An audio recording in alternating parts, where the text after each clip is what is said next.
the answers, I change the question. Rep screwed rep. Yeah. Woo!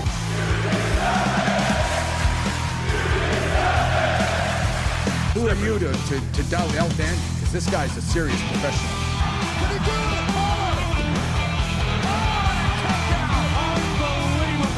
Too hot to handle and too cold to hold. And I am the Macho King Randy Savage.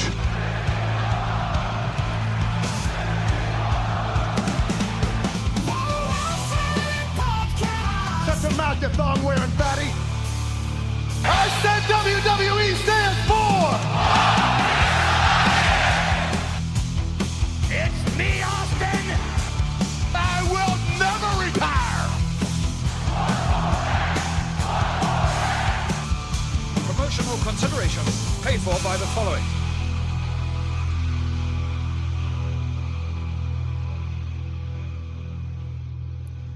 Hey, yo, Pro Wrestling Podcast listeners, welcome to the show where we don't sing it, we bring it. Help us out and click subscribe to show your support. Are you sick and tired of dropping $60 to $100 for the latest and greatest wrestling game? Stop immediately. Go to Wrestler Unstoppable, available exclusively through Facebook. Create a wrestler, sign contracts, get into storylines, headline PLEs, even build your own corporation. All included in Wrestler Unstoppable, available now to all Facebook users, totally free. If you want to become a member of the Pro Wrestling Podcast family, you want your name in the shoutouts like my good buddy John in Texas.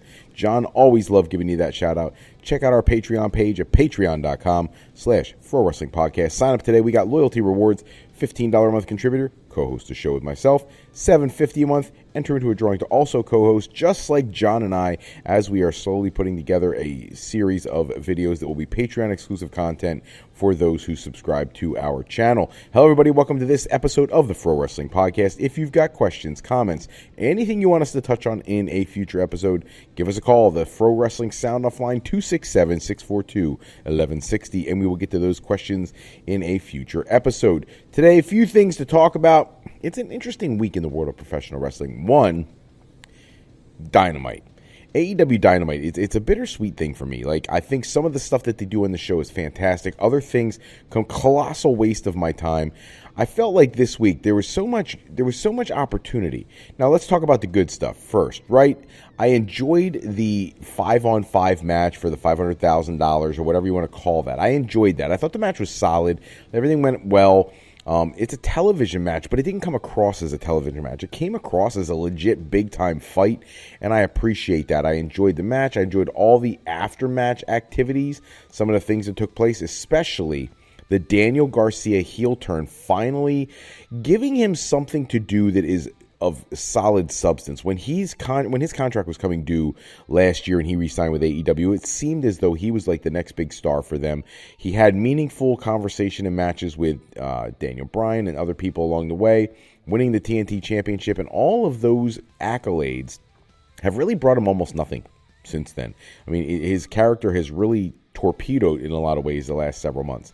And when you look at other talents on the roster, right now the main event scene is pretty stacked, even with several stars being out, especially with a babyface holding that championship. So I think in the past, people have often looked at Darby Allin as being like the heir apparent to the next person to win the championship, especially prior to Hangman Page winning the championship. However, it's very clear to me right now that that is not the plan in this moment. So when we look at this scene, having Daniel Garcia go heel here and attack Darby Allin really does a couple things. One, it elevates Daniel Garcia. I love that. And it gives Darby Allin something to do that is valuable while we're waiting for a better situation for him to eventually win the AEW World Championship. I'm not thrilled with the fact that the Ops lost the match. I really like the Ops. I think they could do so much more with them. But I'm okay. The Bucks need a win every now and again. They really do. With the championship being off Jon Moxley, you got to do some substantial things with him. He's a premium talent. So I had no problem with all that stuff. I just think the highlight of all of it, though, was the Daniel Garcia situation. Let's flip the script. Let's go with things that drive me absolutely batty. Like, what are we doing with this FTR and Cope and Christian situation? Like, I feel like it was filler. It was there just to drive me crazy. There was nothing. It didn't really advance the storyline. And you've got four guys in that feud that can really say some things. They're talented mic orators. And we got very little of that. It felt like, okay, listen, the show's supposed to go XYZ amount of time. We don't have enough stuff booked for the show. Throw them out there. Let them say a few things. Let's see how it comes off. And I didn't love that. Now, going back to the good side of things, I do really love the fact that Kyle Fletcher is getting an opportunity at the AEW World Heavyweight Championship. I think it's fantastic. I don't think he's going to and shouldn't win it yet, but I think he will down the line. And this is a great first opportunity as a first challenger to Hangman Page since winning the championship and defeating MJF at All Out. Or I apologize, at Forbidden Door. I think this is the first person to step up after that who really, I don't necessarily think they pose a threat to the championship, but they come off as a talent that can put on a 5-star banger with Hangman, and it makes that championship feel more substantial when the storyline clearly right now is not to take the championship off of Hangman. So I think this is a really good way to do things. The fact that this was one of the last shows that'll be at the 2300 Arena in Philadelphia, having a hardcore match, the Philly street fight was probably a good idea. I don't know if I would have chosen the same talents for the match, but, whatever. Toni Storm's crazy, so you had to give her something awesome to do, so I'm cool with that. But all in all, I actually thought the show came off relatively well. I mean, there's things I think obviously they could have improved on, but a lot of good stuff going on there. The one thing that really does throw me for a little bit of a loop, the news right now around Kazuchika Okada, the unified champion, and that at All Out he's going to be defending his championship in a mini tournament of sorts, which is fine, but it makes very little sense to me that he's in an opening round match in a tournament for the championship that he already owns. He'll be facing Michael Oku, which for a lot of people, is a dream match. That'll take place on Collision. Later on, we'll see Konosuke Takeshita take on Anthony Bowens. We'll see Beast Mortos take on Mascarada Dorada to determine 3 winners that will then face off at All Out, which, again, it's fine. It's a match for All Out Toronto, and I'm cool with that. I just don't understand having the current champion be in a tournament to get to a match for a belt that he already has. That's just really overbooking something that doesn't need to be that complicated. I also do love that we've got word now. There was a tweet sent out by Eddie Kingston that he is on his way back to the ring. Challenge thrown out on Collision by Big Bill. Obviously, that will be his first match back in over a year. I think it's wonderful to have him back in the ring. I hope he comes back and he's just able to just tear the house down. I really do. I think Eddie Kingston has given so much of himself to the business, and thankfully for a company like AEW coming along, giving somebody like Eddie Kingston, who probably wouldn't have gotten as many opportunities in WWE, a platform to really apply his trade and really come across well to the fans, and I think that's fantastic.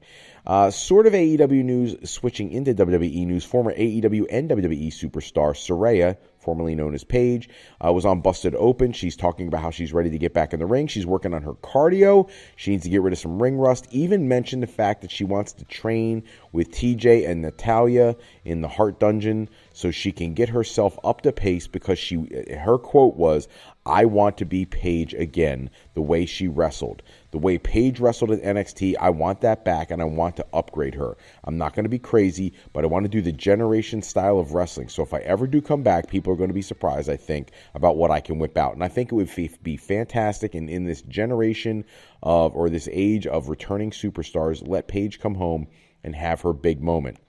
And the last thing I have to get to tonight, and I may have seemed like I'm rushing through some of the other conversational stuff tonight, but this is the headline of the night. WWE, a leaked memo of sorts by someone in the Saudi Arabian contingency that's related to this WWE Saudi Arabia deal. Basically, it leaks that WrestleMania 43 will formally be announced within the next 24 hours as going to Saudi Arabia. Busted Open Radio spoke about it. Dave Meltzer had all this information. He said it's going to be the first WrestleMania outside of North America. At first, people thought maybe that this was going to be one night there, one night in the United States. That's not the case. Both nights there. And the other news that's coming out is it's about the money. There's roughly $100 million being paid to WWE to bring WrestleMania to Saudi Arabia.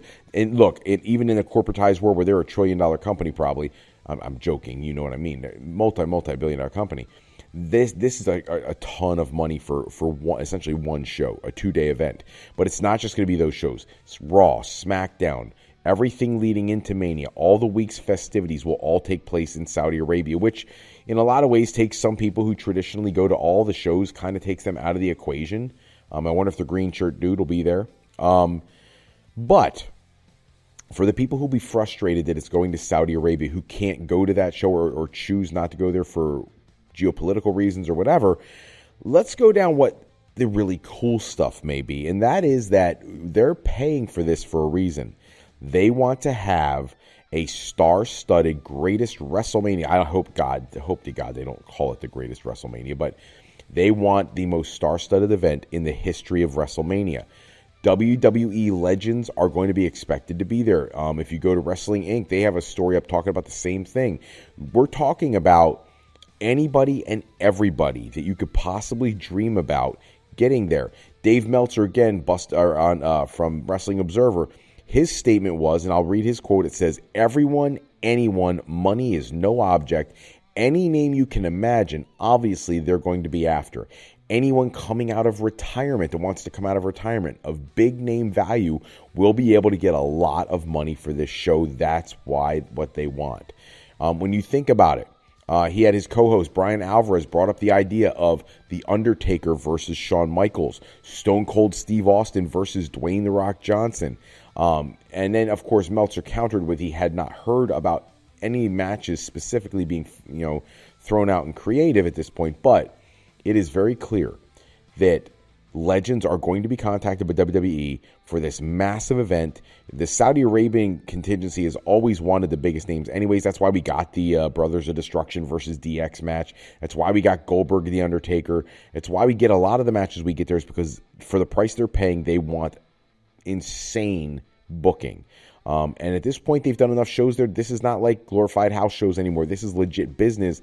And think about the people who they could give a truckload of money to and get them there. And we're not talking about this coming year. We're talking about a year and a half away, which even somebody was talking about The Rock losing the 60 pounds and looking so frail, which he claims is because he's playing the role of like a 70-year-old man in the movie.